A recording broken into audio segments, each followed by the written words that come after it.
E kinde mag piny madongo dhi nyime e pacho kae Nyakwar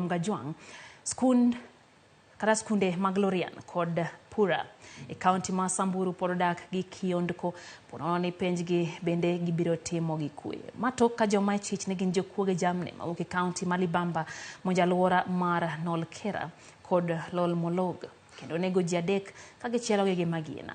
Ji moko 6 bende oyudo hinyruok ka dhok maromo 150 bende olal godo. MCA ma Suguta James Leleruk wacho ni saa ochopo mondo jatend piny Kenya William Ruto okaw okang' mar kedo chutho gi achudhe mosemiyo oganda owito jogegi jamni kendo koro gidak gi luoro e gwengego.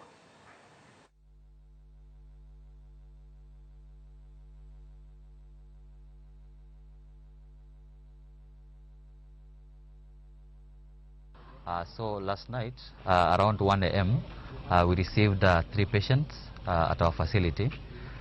We received reports of gunshots, and all the 3 patients sustained gunshots.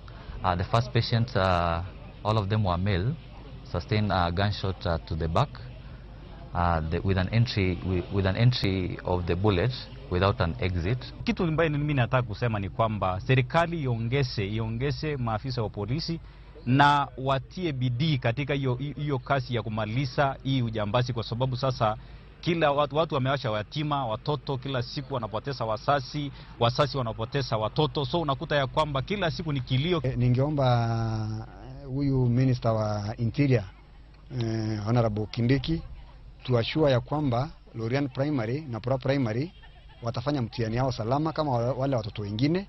Hawa ni watoto wa Kenya, wako na haki ya kufanya mtihani kama wale watoto wengine, kwa sababu hii mambo ya vita jana imeharibu kabisa. Sijui hata kama mtihani itafanyika ama itafanyika.